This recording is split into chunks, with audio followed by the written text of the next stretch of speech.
Di jantung Jakarta Timur, di tengah deru mesin bus dan hiruk-pikuk manusia yang tak pernah berhenti, berdirilah sebuah kedai bakso yang namanya telah menjadi legenda urban. Letaknya strategis, terjepit di antara riuhnya terminal Kampung Rambutan dan jalan raya yang selalu macet. Setiap hari, dari fajar menyingsing hingga larut malam, kedai itu tak pernah sepi. Asap dari kuah kaldu yang mengepul menebarkan aroma gurih yang seolah menarik paksa setiap orang yang lewat untuk berhenti. Antrean panjang manusia dari berbagai latar belakang, sopir bus yang lelah, pegawai kantoran yang kelaparan, mahasiswa yang mencari makan murah, hingga keluarga yang sengaja datang dari pinggiran kota, adalah pemandangan biasa. Kedai itu dikenal dengan nama Bakso Budi Perkasa. Sebuah papan nama kayu sederhana, dengan cat yang mulai memudar, terpampang di bagian depan. Meskipun penampilannya sederhana, dengan bangku-bangku panjang dari kayu dan meja yang dilapisi terpal plastik, reputasinya melampaui batas-batas Jakarta. Para pelancong antar kota menjadikannya pemberhentian wajib. Kisah kelezatannya menyebar dari mulut ke mulut, dihidupkan oleh para sopir bus yang membawanya hingga ke pelosok Jawa. Kuahnya yang kaya rasa, baksonya yang kenyal namun empuk di setiap gigitan, dan sambal cabai rawitnya yang pedasnya menggigit namun membuat ketagihan, dianggap sebagai perpaduan sempurna. Banyak yang percaya, semangkuk bakso Budi Perkasa mampu menghapus lelah setelah perjalanan panjang. Di balik kesuksesan fenomenal itu, berdiri sosok Budi Santoso, atau yang akrab disapa Pak Budi. Ia adalah personifikasi dari keramahan dan kerja keras. Warga sekitar terminal sering menceritakan kisah inspiratifnya, bagaimana ia merintis usaha dari sebuah gerobak dorong puluhan tahun lalu, mendorongnya di bawah terik matahari dan guyuran hujan, hingga akhirnya mampu mendirikan warung permanen yang kini menjadi ikon kuliner. Dengan keuntungan dari berjualan bakso, ia berhasil menyekolahkan kedua anaknya hingga ke jenjang universitas, sebuah pencapaian yang membuat banyak orang kagum. Pak Budi adalah pahlawan lokal, bukti nyata bahwa ketekunan bisa mengubah nasib di kota yang keras ini. Namun, di balik fasad kekaguman itu, perlahan mulai merayap bisik-bisik curiga. Awalnya samar, seperti desau angin malam, namun lama-kelamaan semakin jelas terdengar. Seorang pemuda yang pernah bekerja sesaat di dapur kedai itu bercerita kepada teman-temannya di warung kopi. Ia mengaku heran, sebab selama ia bekerja di sana, Pak Budi tidak pernah sekalipun memintanya membeli daging sapi di pasar-pasar besar seperti Pasar Kramat Jati atau Pasar Induk. Pak Budi selalu berkata bahwa ia sudah memiliki pemasok khusus, seorang kepercayaan lama yang mengirimkan daging dalam karung-karung besar pada tengah malam ketika terminal mulai sepi. Cerita itu pada mulanya dianggap sebagai angin lalu, mungkin sekadar gosip dari seorang pekerja yang iri. Siapa yang tega meragukan kedai bakso paling terpercaya di Jakarta Timur? Namun, benih kecurigaan mulai tumbuh subur ketika orang-orang menyadari satu hal yang janggal.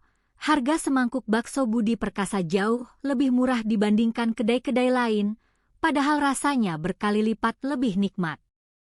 Di tengah harga daging sapi yang terus meroket, bagaimana Pak Budi bisa mempertahankan harga serendah itu tanpa merugi? Pertanyaan itu mulai menggema di benak sebagian pelanggan setianya. Ketika ditanya, Pak Budi hanya akan tersenyum dengan ramah, senyum yang sama yang telah meluluhkan hati ribuan pelanggannya. Rahasia dapur, Mas, jawabnya selalu. Pemasok saya ini sudah puluhan tahun, jadi dapat harga khusus. Kisah penuh teka-teki ini akhirnya sampai ke telinga Banyu Angkasa, seorang mahasiswa tingkat akhir jurusan teknologi pangan di Universitas Indonesia. Kosnya yang terletak di daerah Depok membuatnya sering menggunakan bus dari terminal Kampung Rambutan untuk pulang ke kampung halamannya di Jawa Barat. Banyu adalah pemuda yang cerdas, kritis, dan memiliki kepekaan indrawi yang terlatih oleh studi di laboratorium. Setelah beberapa kali mencicipi bakso legendaris itu, lidahnya merasakan sesuatu yang ganjil. Tekstur bakso itu, menurut analisis sementaranya, tidak sepenuhnya konsisten dengan karakteristik daging sapi. Awalnya Banyu mencoba mengabaikannya, mengira itu hanya perasaannya saja. Namun, sebagai seorang calon ilmuwan pangan yang terbiasa membedah komposisi, tekstur, dan aroma makanan, ia tidak bisa membohongi nalurinya. Setiap kali ia mengunyah butiran bakso itu, inderanya mengirim sinyal aneh. Serat dagingnya terasa lebih halus dari sampel daging sapi yang biasa ia teliti di laboratorium. Rasa gurihnya begitu pekat, nyaris berlebihan, meninggalkan sisa rasa yang tak biasa di pangkal lidah. Suatu malam, setelah kembali makan di kedai itu, Banyu bercerita pada sahabat satu kosnya, Gilang. Di kamar kos mereka yang sempit, ia mengeluarkan sisa potongan bakso yang sengaja ia simpan di dalam kantong plastik kecil. Dengan wajah serius, ia berteori bahwa bakso yang baru saja mereka makan kemungkinan besar bukan murni daging sapi. Gilang, seorang mahasiswa desain grafis yang lebih pragmatis dan asli Jakarta, hanya tertawa terbahak-bahak. Sudah, Nyu, jangan kebanyakan mikir. Yang penting enak, murah, dan bikin kenyang. Ini Jakarta, bukan laboratorium kampusmu, ledeknya. Tetapi Banyu tidak bisa puas dengan jawaban itu. Kegelisahan menggerogoti pikirannya. Ia merasa ada sebuah rahasia besar yang tersembunyi di balik kepulan asap kuah kaldu dan senyum ramah Pak Budi.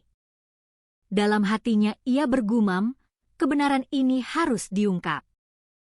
Ia belum tahu bahwa keputusannya malam itu akan menjadi langkah pertama yang menyeretnya ke dalam sebuah perjalanan panjang yang penuh ketegangan, risiko, dan bahaya yang tak pernah ia bayangkan sebelumnya. Keesokan harinya di kampus, Banyu memberanikan diri. Setelah kelas berakhir, ia menunggu di depan ruang kerja dosen pembimbingnya, Ibu Ratna Puspita. Beliau adalah seorang dosen senior yang sangat dihormati di fakultas, terkenal dengan ketelitian dan integritasnya.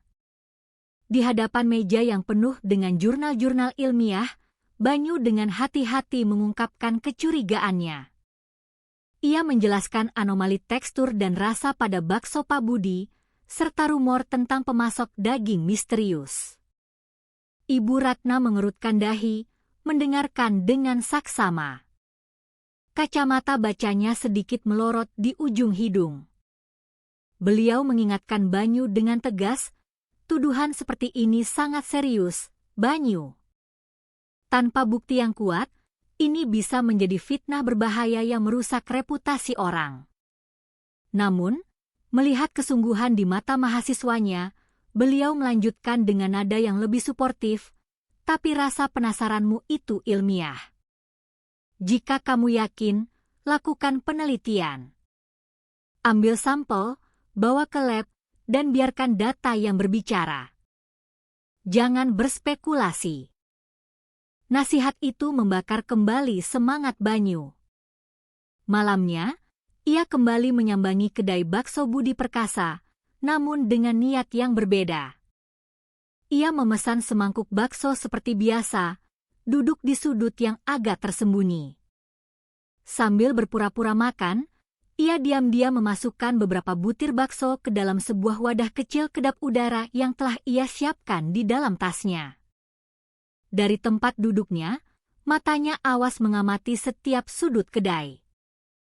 Perhatiannya tertuju pada sebuah pintu besi kecil di bagian belakang dapur, dekat dengan tempat pencucian mangkuk. Pintu itu selalu tertutup rapat, bahkan sebuah gembok besar berkarat menggantung di sana. Itu adalah pemandangan yang aneh. Jarang sekali ada kedai bakso, bahkan yang besar sekalipun, memiliki sebuah gudang terpisah yang dijaga seketat itu. Setelah berhasil membawa pulang sampel, Banyu langsung menuju laboratorium kampus keesokan harinya. Dengan peralatan sederhana, Ia melakukan uji proksimat untuk membandingkan kadar protein dan tekstur seratnya dengan sampel daging sapi murni. Hasil awal membuat jantungnya berdebar kencang. Dugaannya benar. Bakso itu tidak murni sapi. Ada campuran bahan lain yang dominan, tapi ia belum bisa memastikan apa itu. Ia membuat catatan di buku jurnalnya. Bukan ayam, teksturnya berbeda. Bukan kambing, tidak ada aroma prengus yang khas. Ikan juga tidak mungkin. Kemungkinan besar adalah daging lain yang harganya lebih murah. Atau daging yang tidak lazim dikonsumsi. Rasa penasarannya kini berubah menjadi obsesi. Beberapa hari kemudian, Banyu sengaja mengajak Gilang dan seorang teman lainnya, Sari, untuk makan di sana. Ia ingin mendapatkan opini kedua dan ketiga. Setelah mencicipi, Gilang yang biasanya cuek akhirnya mengakui, benar juga katamu, Nyu. Bakso ini memang agak terlalu kenyal, beda dari bakso sapi biasanya. Sari, yang lebih peka, menambahkan, dan ada rasa aneh di ujung lidah setelah ditelan, seperti bukan gurih kaldu sapi. Banyu mengangguk, semakin yakin.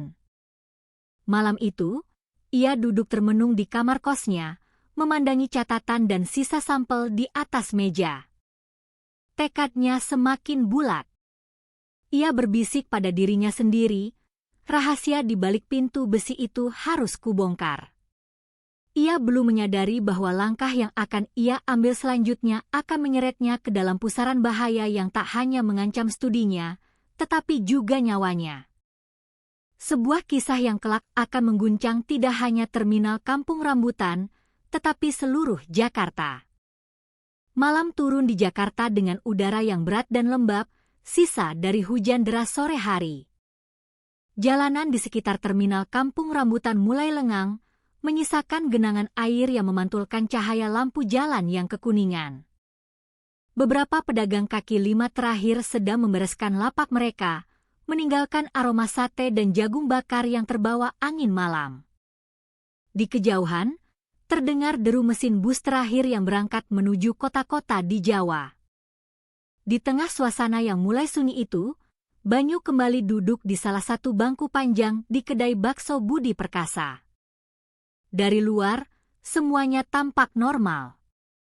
Lampu neon di dalam kedai masih menyala terang, asap kuah mengepul dari panci raksasa, dan beberapa pelanggan terakhir masih asyik berbincang sambil menyeruput kuah bakso mereka. Namun bagi Banyu, semua pemandangan ini kini terasa berbeda. Setiap detail terasa mengandung misteri. Sejak ia menyadari keberadaan pintu besi kecil di belakang dapur, hatinya tak pernah tenang. Ia yakin pintu itu adalah kunci dari seluruh teka-teki. Banyu memesan semangkuk bakso, berpura-pura menjadi pelanggan biasa yang kelaparan. Ketika mangkuk panas itu tersaji di hadapannya, ia mencicipinya perlahan. Kuahnya masih selezat biasanya, gurih dan wangi. Baksonya lembut, dan sambalnya pedas menggigit. Segalanya tampak sempurna. Namun di balik kesempurnaan itu, ada kejanggalan yang tak bisa lagi ia abaikan. Setiap gigitan semakin menguatkan keyakinannya bahwa daging ini bukanlah sapi murni. Matanya sesekali melirik ke arah dapur yang hanya terpisah oleh sebuah dinding kaca buram. Ia bisa melihat siluet beberapa pekerja yang hilir mudik, membersihkan peralatan. Tidak ada yang tampak mencurigakan. Namun, pintu besi di sudut ruangan itu tetap tertutup rapat, seolah menjadi penjaga sebuah rahasia sakral. Banyu menelan ludah, merasakan jantungnya berdebar lebih kencang dari biasanya. Ia sengaja makan dengan sangat lambat, menunggu hingga kedai benar-benar sepi. Waktu terasa merayap. Satu persatu pelanggan membayar dan pergi. Bangku-bangku kayu mulai kosong. Suara obrolan berganti menjadi denting sendok yang beradu dengan mangkuk, lalu sunyi. Jam di dinding menunjukkan pukul 9 malam. Ketika hanya tersisa beberapa orang, Banyu melihat Pak Budi berjalan menuju pintu besi itu. Lelaki paruh baya itu merogoh saku celananya, mengeluarkan segepok kunci, memilih salah satunya, lalu membuka gembok besar itu. Pintu berderit pelan saat dibuka. Pak Budi masuk dengan langkah tergesa. Beberapa menit kemudian, ia keluar sambil menyeret sebuah karung goni putih yang sangat besar dan berat. Otot-otot di bahunya menegang, menunjukkan betapa berat isi karung itu. Setelah karung itu diseret masuk ke dalam dapur, pintu besi itu kembali ditutup dan dikunci rapat. Banyu menyaksikan seluruh adegan itu dengan napas tertahan. Jantungnya berdegup kencang di dalam dada. Ia tidak bisa berpaling. Apa isi karung putih itu? Mengapa harus disimpan di gudang yang terkunci rapat dan dibawa keluar saat warung sudah sepi? Pertanyaan-pertanyaan itu bergema di kepalanya, menuntut jawaban. Malam semakin larut. Pelanggan terakhir telah pergi. Para pekerja mulai berkemas, menyapu lantai, menumpuk kursi di sudut ruangan, lalu satu persatu pamit pulang. Dari kejauhan, Banyu terus mengamati. Hanya Pak Budi yang masih tinggal di dalam dapur. Suasana terminal di seberang jalan semakin sepi. Angin malam membawa aroma solar yang tajam dari sisa bus yang parkir. Jalanan lengang, hanya sesekali dilewati oleh deru motor. Banyu bangkit dari kursinya, berjalan perlahan ke arah gang sempit di samping kedai yang gelap dan becek. Dari sana, ia bisa mengintip ke halaman belakang. Dengan langkah hati-hati, ia mendekat, menahan napas. Ada sebuah jendela kecil di dinding belakang dapur yang sedikit terbuka. Cahaya lampu dari dalam menyusup keluar, memotong kegelapan. Banyu menempelkan matanya pada celah sempit itu. Pemandangan yang ia lihat membuatnya merinding. Di atas sebuah meja stainless steel yang besar, tergeletak karung goni yang tadi ia lihat. Karung itu sudah terbuka, dan isinya tumpah ke atas meja, gumpalan-gumpalan daging besar berwarna pucat kecoklatan. Seratnya tampak kasar, dan bahkan dari jarak beberapa meter, Banyu seolah bisa mencium aroma anyir yang menyengat. Pak Budi tampak sibuk. Dengan pisau daging yang besar dan tajam, tangannya dengan cekatan mencacah gumpalan daging itu menjadi potongan-potongan yang lebih kecil. Setelah itu, ia meletakkannya di atas timbangan digital, mencatat angkanya di sebuah buku kecil, lalu memasukkannya ke dalam mesin penggiling industri yang berdiri kokoh di sudut dapur. Suara mesin itu menderu keras, memecah keheningan malam. Banyu terperanjat. Keringat dingin menetes di pelipisnya. Daging itu jelas bukan daging sapi segar yang biasa ia lihat di pasar. Warnanya terlalu pucat, teksturnya aneh. Ia cepat-cepat menunduk, takut bayangannya terlihat dari dalam. Jantungnya berdegup seperti genderang perang. Ia berusaha mengatur napasnya yang memburu. Dalam hati, ia berbisik, rahasia itu benar-benar ada di balik pintu besi itu. Namun, ia masih belum tahu pasti daging apa sebenarnya itu. Dengan gemetar, Banyu mundur perlahan, meninggalkan gang sempit itu. Ia berjalan cepat menuju jalan besar, sesekali menoleh ke belakang, cemas kalau-kalau ada yang menyadari kehadirannya. Lampu jalan yang remang-remang menambah suasana mencekam. Malam itu, ia kembali ke kosnya dengan langkah tergesa, pikirannya berkecamuk. Di kamar, ia duduk termenung. Suara jam dinding berdetak pelan, namun di kepalanya, suara mesin penggiling daging terus menderu. Ia membuka buku catatannya dan menuliskan semua yang ia lihat malam ini. Tulisannya acak-acakan, mencerminkan kegelisahan hatinya, tetapi diakhiri dengan sebuah kalimat penuh tekad, "Aku harus masuk ke gudang itu." Sebelum tidur, Banyu sempat bercerita singkat pada Gilang yang baru pulang. Dengan wajah tegang, ia mengatakan bahwa apa yang ia lihat di balik jendela dapur sama sekali tidak mirip daging sapi. Gilang, yang biasanya skeptis, kali ini terdiam. Ia tidak lagi tertawa. Ia hanya menepuk bahu Banyu dan berkata, "Hati-hati, Nyu. Jangan gegabah."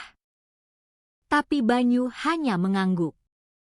Keputusannya sudah bulat. Malam itu, ia berbaring di ranjang dengan mata terbuka lebar. Udara terasa pengap. Sisa tetesan air hujan masih terdengar jatuh di atap seng. Di dalam dadanya, rasa takut bercampur dengan rasa penasaran yang membara. Ia tahu langkah berikutnya akan sangat berbahaya. Namun, ia juga sadar bahwa semakin lama ia diam, semakin banyak orang yang terus menyantap bakso itu tanpa mengetahui kebenarannya. Banyu memejamkan mata, memanjatkan doa singkat. Besok malam, ia harus kembali. Bukan hanya untuk mengintip, tapi untuk masuk dan membawa pulang bukti yang tak terbantahkan. Siang berganti, tetapi pikiran Banyu tidak bisa lepas dari apa yang dilihatnya. Wajah Pak Budi yang dengan tenang mencacah daging pucat itu terus terbayang di benaknya. Di kampus, ia mencoba fokus pada kuliah, tetapi matanya terasa berat karena semalaman tidak bisa tidur. Gilang yang duduk di sebelahnya beberapa kali menyenggol lengannya, menyuruhnya memperhatikan dosen, tetapi Banyu hanya bisa membalas dengan senyum tipis. Seusai kelas, Banyu langsung menemui Ibu Ratna.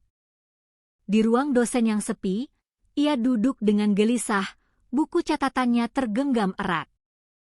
Dengan suara pelan, ia menceritakan semua yang ia saksikan dari jendela belakang kedai. Ibu Ratna mendengarkan dengan penuh perhatian, wajahnya yang biasanya tenang kini menunjukkan gurat kekhawatiran. Beliau mengingatkan sekali lagi betapa berisikonya tindakan Banyu. Kalau sampai ketahuan, ini bukan lagi masalah skripsi, Banyu. Ini bisa menyangkut keselamatanmu, ujarnya dengan nada serius. Meskipun begitu, Ibu Ratna tidak bisa mematahkan tekad mahasiswanya. Beliau tahu Banyu adalah pemuda yang jujur dan idealis. Setelah terdiam sejenak, menimbang-nimbang, beliau berkata dengan tegas, satu-satunya cara untuk membuktikan ini semua adalah dengan membawa sampel nyata langsung dari gudang itu. Foto atau ceritamu saja tidak akan cukup untuk meyakinkan siapapun, apalagi masyarakat yang sudah terlanjur percaya pada nama besar Pak Budi. Banyu mengangguk mantap. Ia tahu itu tidak akan mudah, tapi pikirannya sudah bulat. Malam ini, ia akan mencoba menyelinap masuk. Seharian penuh, perutnya terasa mulas karena tegang. Di kos, ia mempersiapkan semua yang mungkin ia butuhkan. Sebuah senter kecil, buku catatan, dan ponsel dengan baterai yang terisi penuh, semua ia masukkan ke dalam tas selempang kecilnya. Menjelang malam, Banyu tidak bisa duduk diam. Gilang yang melihat kegelisahannya hanya bisa menatap cemas. "Mau kemana lagi, Nyu?" tanyanya. Banyu hanya menjawab singkat, harus memastikan sesuatu. Gilang memaksa ingin ikut, tetapi Banyu menolaknya dengan tegas. Ia tidak ingin sahabatnya terseret ke dalam bahaya. Pada akhirnya, Gilang hanya bisa berpesan, "Telepon aku kalau ada apa-apa. Jangan gegabah." Langit Jakarta malam itu mendung pekat, awan gelap menelan cahaya bulan dan bintang. Jalanan di sekitar terminal mulai sepi. Banyu berjalan pelan, menyelinap melalui gang kecil yang sama yang menuju ke belakang kedai. Dari kejauhan, ia melihat lampu depan kedai sudah padam. Hanya cahaya remang-remang dari dapur yang masih menyala. Ia bersembunyi di balik sebuah gerobak sampah yang kosong di seberang jalan, menunggu saat yang tepat. Beberapa menit kemudian, ia melihat Pak Budi masuk ke dapur sendirian. Tak lama, suara mesin giling kembali meraung dari dalam. Inilah kesempatannya. Dengan jantung berdebar, ia menyeberang jalan dan menyelinap ke halaman belakang. Pintu besi gudang itu kini ada di hadapannya, tampak kokoh dan mengintimidasi. Sebuah gembok besar tergantung di sana. Tangan Banyu gemetar hebat saat ia mengeluarkan seutas kawat tipis yang sudah ia bentuk dari sakunya. Dengan perasaan was-was, ia mencoba membongkar gembok itu. Suara gesekan kawat pada logam terdengar begitu jelas di telinganya yang sunyi, membuatnya merinding. Namun, deru mesin giling dari dalam dapur cukup keras untuk menyamarkan bunyi itu. Detik-detik terasa seperti menit, menit terasa seperti jam. Keringat membasahi dahinya. Hingga akhirnya, terdengar bunyi, klik, pelan yang membuat jantungnya serasa mau copot. Gembok itu terbuka. Dengan cepat, Banyu membuka pintu dan menyelinap masuk. Aroma amis yang pekat dan menusuk langsung menyergap hidungnya begitu ia melangkah ke dalam. Ruangan itu dingin, lembab, dan gelap gulita. Senter kecil di tangannya menyorot rak-rak kayu yang penuh dengan tumpukan karung goni putih yang tersusun rapi. Di sudut ruangan, beberapa peti pendingin besar berdengung pelan. Banyu mendekati salah satu karung. Dengan tangan gemetar, ia membuka sedikit ikatannya. Matanya membelalak ngeri. Isi karung itu penuh dengan potongan daging berwarna pucat kecoklatan. Seratnya tebal dan aneh, sama sekali tidak seperti daging sapi. Bau anyir yang menyengat membuat perutnya mual. Ia segera mengeluarkan ponselnya, mengambil beberapa foto sebagai bukti. Tidak puas, ia memberanikan diri membuka salah satu peti pendingin. Begitu penutupnya terangkat, hawa dingin bercampur bau amis yang lebih kuat menyergap wajahnya. Di dalamnya, tersusun rapi tumpukan daging yang lebih besar, terbungkus plastik bening tanpa label. Jantung Banyu berdetak semakin kencang. Ia tahu apa yang ia lihat adalah bukti yang sangat besar, meskipun ia masih belum bisa memastikan jenis daging apa itu. Saat ia hendak menutup kembali peti pendingin, telinganya menangkap suara langkah kaki dari arah dapur. Cahaya dari luar merembes masuk melalui celah pintu. Suara berat Pak Budi terdengar menggumam, "Siapa di dalam?" Banyu panik. Ia buru-buru mematikan senter dan menahan napas dalam kegelapan. Pintu gudang berderit pelan saat dibuka. Cahaya lampu dari dapur menyorot sebagian ruangan. Langkah kaki yang berat terdengar jelas. Itu suara sepatu Pak Budi. Dengan suara rendah namun tajam, ia bergumam, "Ada yang berani masuk gudangku malam-malam." Banyu bersembunyi di balik tumpukan karung, tubuhnya gemetar hebat. Keringat dingin mengalir deras di pelipisnya. Jika ia tertangkap, habislah riwayatnya. Suasana semakin mencekam. Pak Budi melangkah mendekat, senter dari ponselnya menyapu setiap sudut ruangan. Ia memeriksa karung satu persatu. Tiba-tiba, seekor tikus besar lari dari sela-sela karung, membuat salah satu karung bergeser dan menimbulkan suara desiran plastik yang jelas. Pak Budi menoleh dengan cepat. Matanya menyipit. Siapa itu? Suaranya meninggi. Banyu tidak bisa lagi menahan diri. Dalam kepanikan total, ia melompat dari tempat persembunyiannya dan berlari sekuat tenaga ke arah pintu gudang. Pak Budi terkejut, namun refleksnya cepat. Ia segera berbalik dan mengejar. Suasana menjadi kacau balau. Banyu berhasil keluar dari gudang, membanting pintu besi di belakangnya hingga menimbulkan bunyi nyaring. Ia berlari secepat yang ia bisa, melintasi halaman belakang yang becek menuju gang sempit. Napasnya terengah-engah. Dari belakang, terdengar teriakan marah, "Berhenti! Dasar pencuri!" Banyu tidak menoleh. Ia melompati pagar bambu rendah, terus berlari menembus kegelapan, hingga akhirnya ia melihat cahaya lampu jalan utama yang lebih terang. Di sana, masih ada beberapa pengemudi ojek online yang menunggu penumpang. Dengan napas tersengal, ia menghampiri salah satunya dan memintanya untuk segera jalan ke arah Depok. Tanpa banyak bertanya, pengemudi itu melajukan motornya dengan kencang. Dari kaca spion kecil, Banyu sempat melihat siluet Pak Budi berdiri di ujung gang, wajahnya penuh amarah dan dendam. Di atas motor yang melaju, Banyu menggenggam ponselnya erat-erat.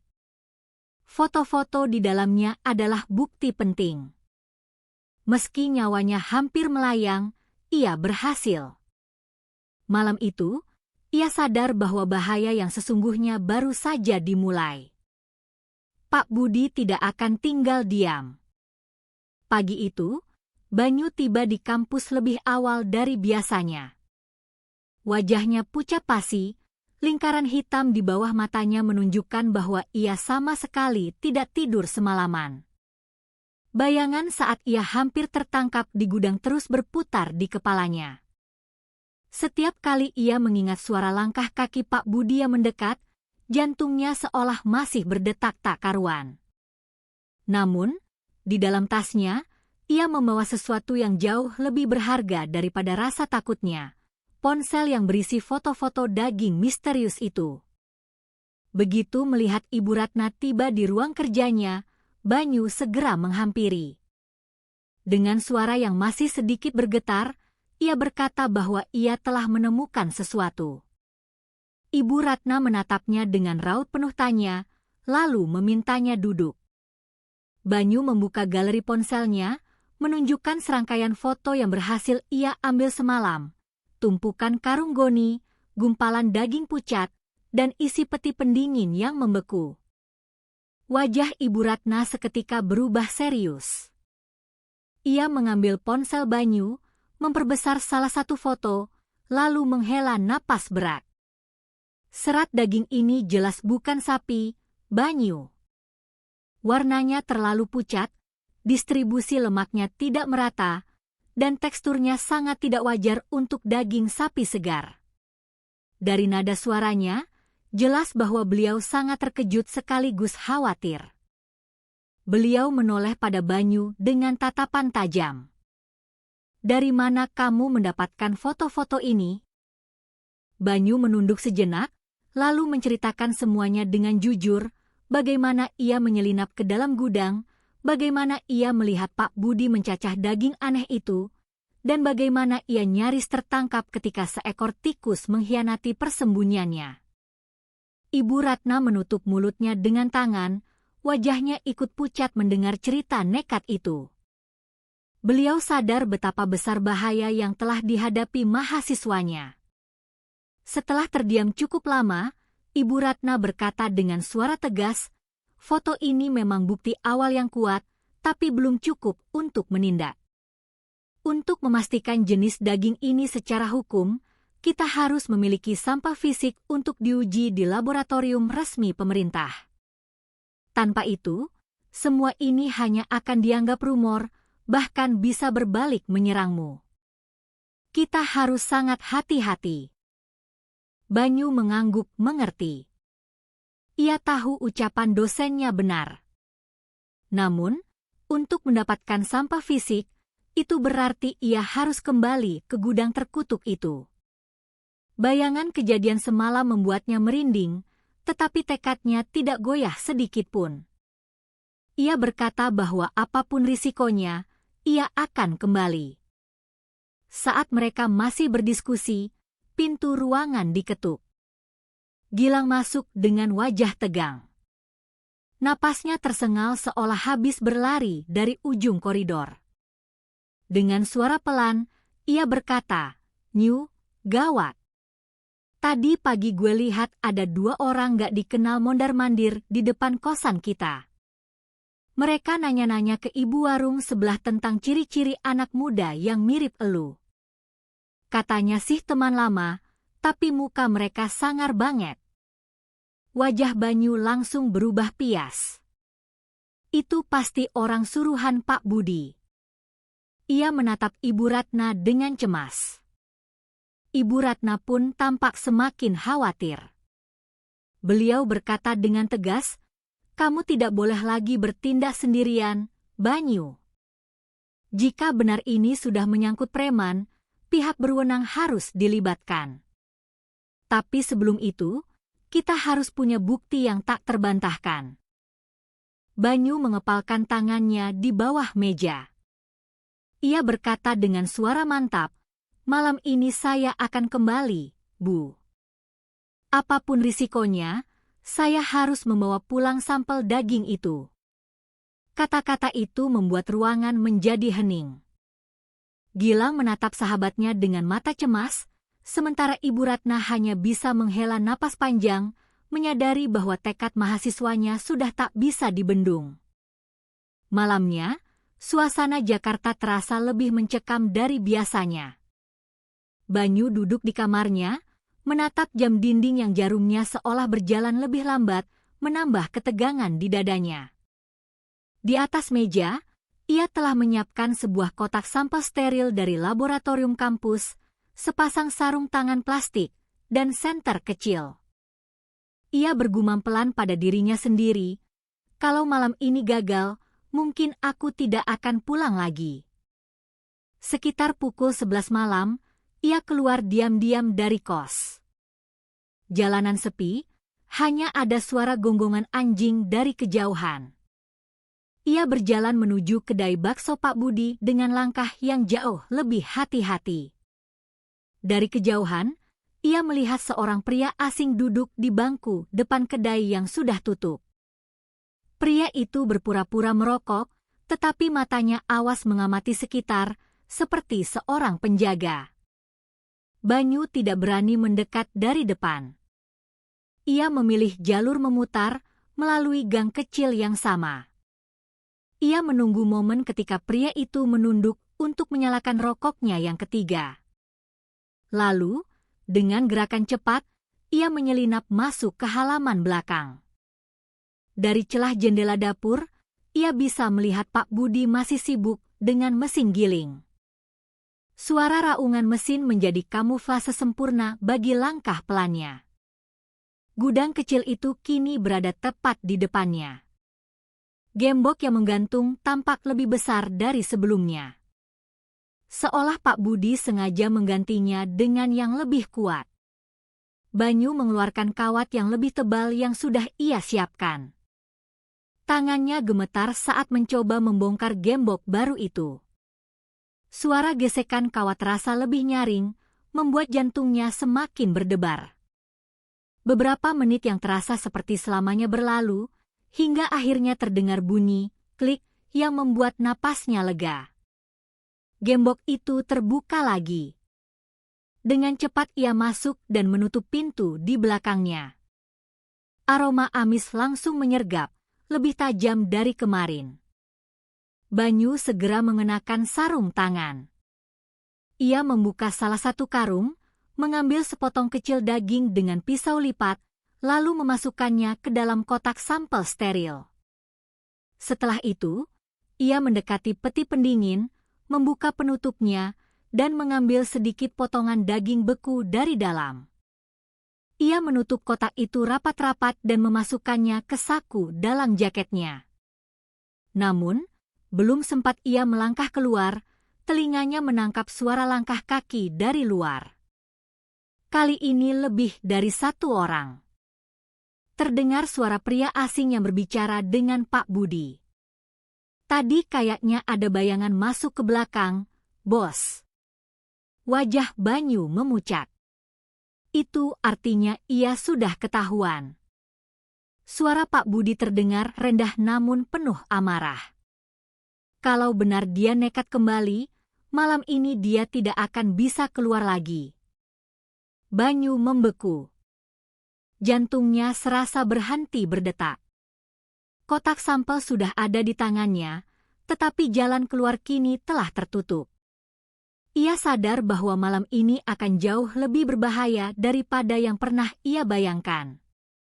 Detik-detik di dalam gudang yang pengap dan berbau anyir terasa begitu panjang bagi Banyu. Ia berdiri kaku di balik tumpukan karung, memegang erat kotak sampel di saku jaketnya. Keringat dingin menetes dari pelipis, membasahi kerah bajunya. Dari luar, terdengar suara pintu dapur dibuka dengan kasar. Cahaya lampu masuk, menembus celah-celah pintu gudang, menciptakan bayangan-bayangan menakutkan di dalam. Suara langkah kaki semakin dekat, berat dan mantap. Pak Budi bersama dua pria berbadan tegap melangkah masuk ke halaman belakang. Pintu gudang berderit mengerikan saat didorong, membuat bulu kuduk Banyu berdiri. "Aku tahu kau ada di sini, anak muda." Suara Pak Budi menggema, lantang dan penuh amarah. "Keluar sekarang sebelum aku sendiri yang menyeretmu." Suasana menjadi sunyi senyap. Hanya terdengar suara dengung konstan dari peti-peti pendingin. Banyu menahan napas sekuat mungkin, menempelkan tubuhnya ke dinding yang dingin dan lembab, berharap kegelapan bisa menyembunyikannya. Namun, dalam hatinya ia sadar, ia tidak bisa bersembunyi selamanya. Kedua pria asing itu mulai bergerak, memeriksa setiap sudut, menyibak karung-karung dengan kasar, bahkan menendang salah satu tumpukan hingga isinya sedikit berhamburan. Dalam kepanikan, mata Banyu liar mencari jalan keluar. Pandangannya menangkap sebuah lubang ventilasi kecil di bagian atas dinding gudang. Lubangnya tidak besar, tapi sepertinya cukup untuk tubuhnya yang kurus. Jaraknya hampir 3 meter dari lantai. Itulah satu-satunya harapannya. Ia menelan ludah, tahu bahwa kesempatannya sangat tipis. Sambil bergerak perlahan di balik bayang-bayang, ia menuju rak kayu di samping tumpukan karung. Tangannya gemetar saat mulai memanjat. Karung-karung di rak bergeser, dan beberapa di antaranya jatuh menimbulkan suara gedebuk yang keras. Semua orang di dalam gudang sontak menoleh. "Itu dia," teriak salah satu pria asing, menunjuk ke arah Banyu yang sedang memanjat. Banyu tidak peduli lagi. Dengan sisa tenaga, ia melompat dan menarik tubuhnya ke arah ventilasi. Tangannya berhasil menggenggam pinggiran besi yang berkarat. Teriakan marah menggema di bawahnya. Pak Budi berusaha meraih kakinya, tetapi tubuh Banyu sudah separuh keluar. Dengan satu dorongan terakhir, ia berhasil meloloskan diri. Tubuhnya jatuh keras ke tanah berlumpur di luar gudang, menimbulkan rasa sakit yang tajam di punggungnya. Tanpa membuang waktu, ia langsung bangkit dan berlari. "Kejar dia! Jangan sampai lolos!" Terdengar teriakan dari dalam. Kedua pria asing itu segera keluar menyusul, langkah kaki mereka yang berat terdengar semakin mendekat di belakangnya. Banyu berlari sekuat tenaga, menembus gang gelap yang sempit dan becek. Napasnya tersengal, kakinya gemetar, tapi ia tidak boleh berhenti. Ia bisa mendengar suara mereka semakin dekat. Namun, keberuntungan masih berpihak padanya. Dari kejauhan, ia melihat cahaya lampu jalan utama. Tanda bahwa keramaian sudah dekat. Ia menambah kecepatan, melompati pagar bambu, lalu menyusuri jalan setapak. Akhirnya, ia tiba di jalan besar. Beberapa kendaraan masih melintas. Banyu melambaikan tangan dengan panik pada sebuah bajai yang kebetulan lewat. ia melompat masuk dan meminta sopir untuk segera jalan. Tanpa banyak tanya, bajai itu melaju kencang, meninggalkan gang sempit itu di belakang. Dari kaca spion kecil, Banyu melihat kedua pria itu berhenti di pinggir jalan, kelelahan mengejar. Di belakang mereka, tampak Pak Budi berdiri dengan wajah penuh amarah, menatap tajam ke arah bajai yang semakin menjauh. Di dalam bajai yang berguncang, Banyu menggenggam erat kotak sampel di sakunya. Tangannya masih gemetar, tapi hatinya lega luar biasa. Ia berhasil membawa pulang bukti nyata. Malam itu, ia kembali ke kos dengan tubuh penuh luka lecet dan lumpur, namun matanya tetap terjaga, menyala dengan tekad. Ia sadar, perjuangannya belum selesai. Keesokan paginya, ia langsung menemui Ibu Ratna di laboratorium kampus. Begitu melihat kotak sampel itu, wajah Ibu Ratna berubah serius. Dengan hati-hati, ia membuka dan memeriksanya. Banyu menjelaskan bahwa satu potongan ia ambil dari karung dan satu lagi dari peti pendingin. Ibu Ratna mengangguk, lalu segera menyiapkan uji awal menggunakan beberapa reagen kimia. Beberapa menit kemudian, hasil perbandingan warna muncul. Kadar protein dan komposisi serat ototnya jelas sangat berbeda dari sapi, katanya lirih. Wajah Ibu Ratna menegang. Ini bukan sapi. Banyu merasakan darahnya berdesir. Jadi dugaannya selama ini terbukti benar. Namun, Ibu Ratna menahan euforianya. Kita belum bisa mengumumkan apa-apa. Hasil ini harus diuji lebih lanjut di laboratorium resmi pemerintah kota.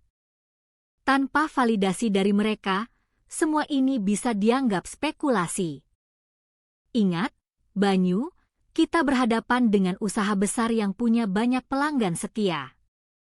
Jika rumor ini menyebar tanpa bukti kuat, bisa sangat berbahaya. Banyu mengangguk. Ia tahu jalan masih panjang. Siang itu juga, mereka membawa sampel itu ke laboratorium kesehatan daerah.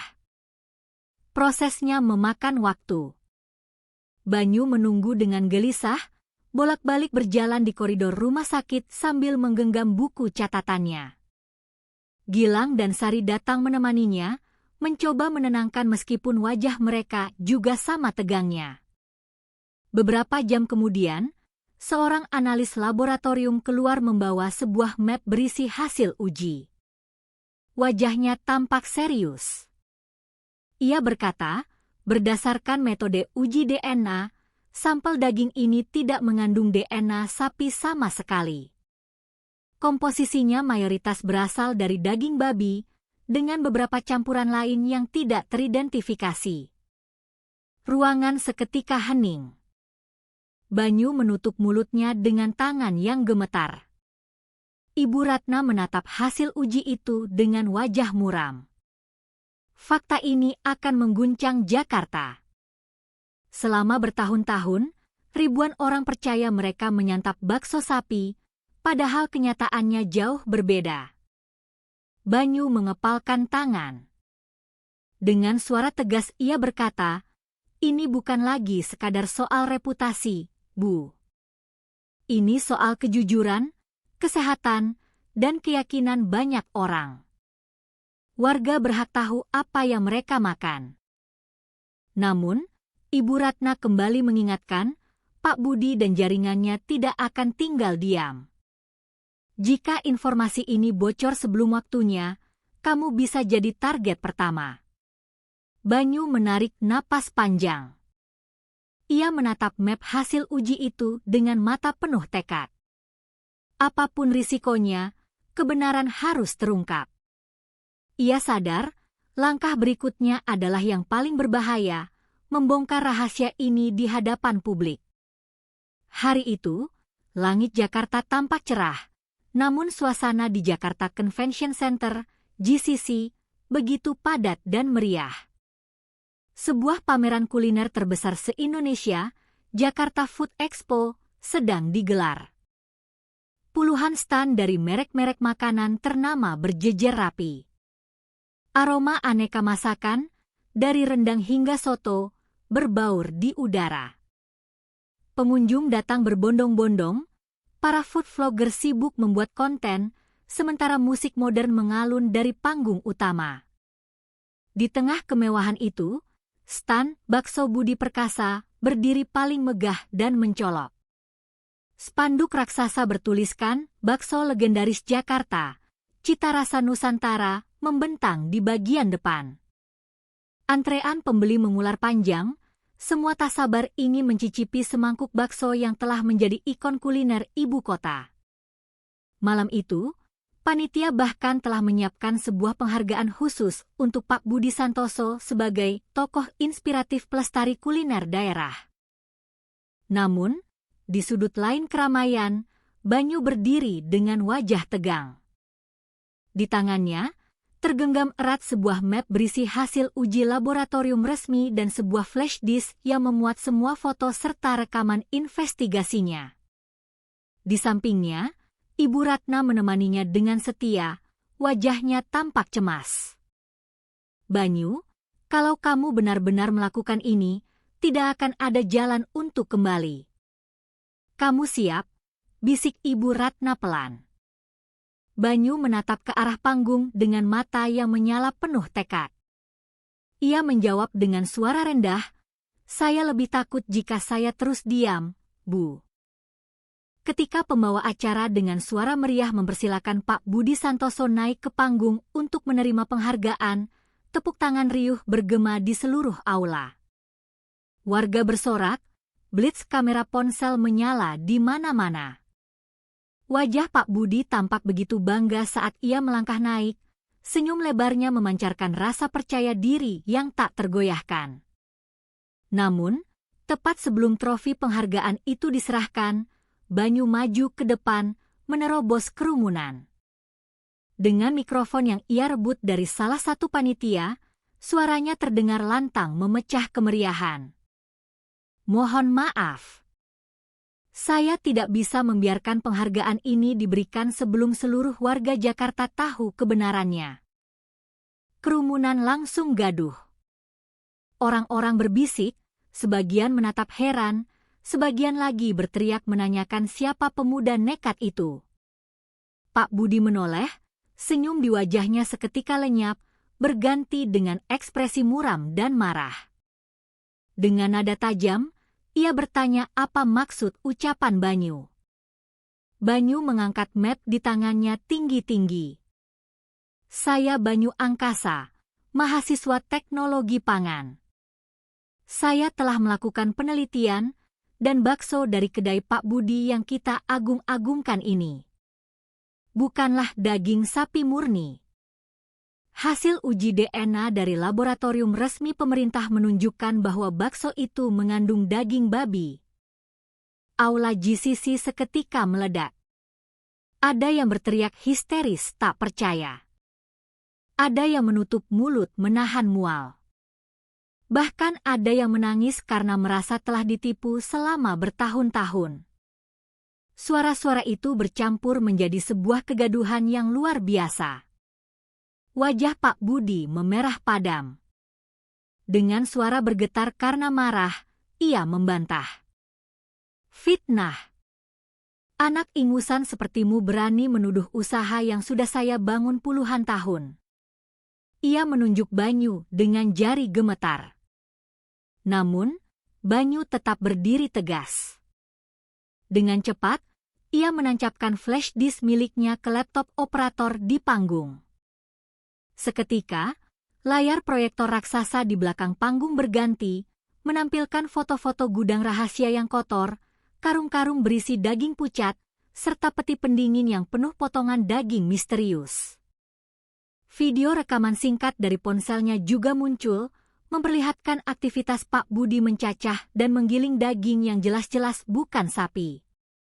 Kerumunan terdiam sejenak, lalu riuh kembali dengan suara yang lebih keras. Teriakan marah bercampur dengan isak tangis. Seorang ibu memeluk anaknya, bergumam bahwa mereka hampir setiap minggu makan di kedai itu. Seorang bapak yang bekerja sebagai sopir bus menunduk kecewa. Tak hanya itu, layar juga menampilkan salinan hasil uji laboratorium dengan cap resmi pemerintah daerah. Tulisan besar terbaca jelas, tidak mengandung DNA sapi, teridentifikasi positif DNA babi. Seorang pejabat dinas kesehatan yang hadir di acara itu segera naik ke panggung. Dengan wajah serius, ia berkata bahwa jika bukti ini benar adanya, maka usaha bakso tersebut harus segera ditutup dan ditindak secara hukum. Petugas keamanan yang berjaga langsung naik ke panggung, mengawal Pak Budi yang berusaha memberontak dengan wajah penuh amarah dan malu. Sorakan warga menggema, mencaci maki nama yang sebelumnya mereka puji. Nama besar kedai bakso legendaris itu runtuh dalam sekejap. Banyu berdiri di panggung dengan tubuh gemetar. Tangannya terasa dingin, tetapi hatinya luar biasa lega. Ia telah berhasil menyampaikan kebenaran yang selama ini terpendam. Ibu Ratna menepuk bahunya dengan bangga, berbisik bahwa ia telah melakukan hal yang benar. Hari itu menjadi titik balik bagi dunia kuliner Jakarta. Kasus itu diselidiki aparat, dan masyarakat mulai jauh lebih waspada terhadap makanan yang mereka konsumsi. Nama Banyu pun tersebar kemana-mana sebagai mahasiswa pemberani. Di malam yang tenang setelah semua keributan itu, Banyu duduk di kosnya menatap bintang. Senyum kecil tersungging di wajahnya. Ia sadar perjuangannya mungkin belum